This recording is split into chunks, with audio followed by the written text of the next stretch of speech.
Hi, welcome back to my channel, Tisha Tips.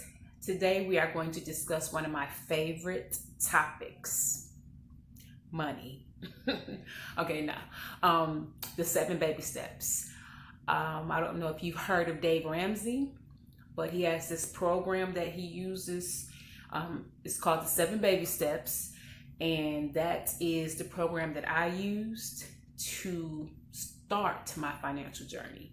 I get that question a lot, like, how did you begin? What were the initial steps that you took to get on the right track? Well, I'm about to give them to you today. Okay, we'll just get right into it. So there's 7 steps, okay? Step number 1 is to save $1,000. Why? Because you need a cushion. As you start this journey and move forward, if something happens, you need to be able to pull from a pot, handle the issue, and keep moving. Okay? So, step 1 is to save $1,000.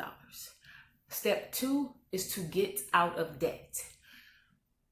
A lot of people, what I'm realizing, they do not consider the debt that they have debt.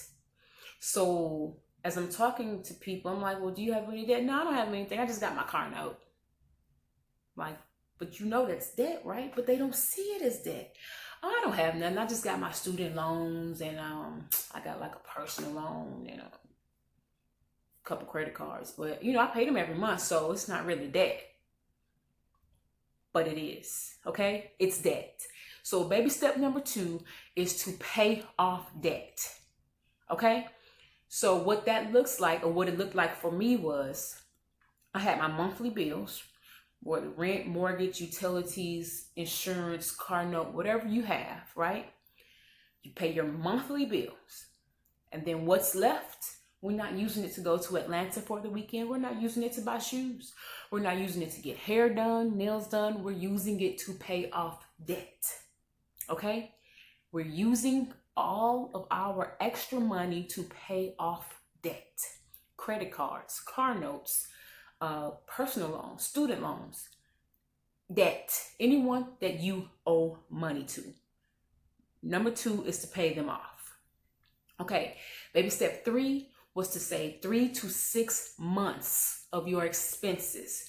So whatever it takes for your family, your household to live per month, you need to multiply that number, which means you need to do a budget, because that budget will tell you how much money you're spending a month.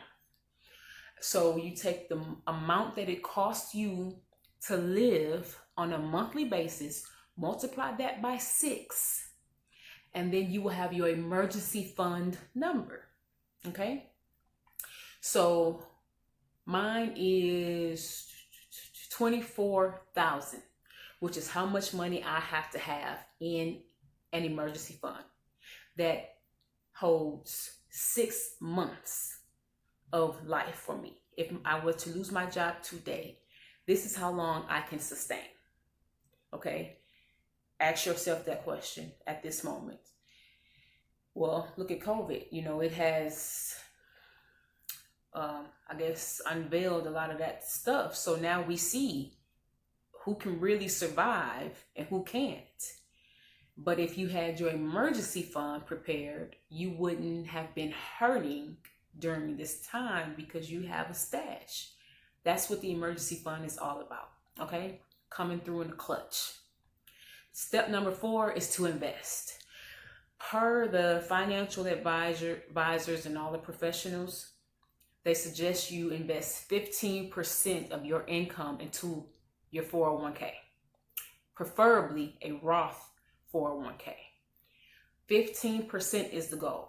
I started at 5 because my company matched 5. So that's where I started.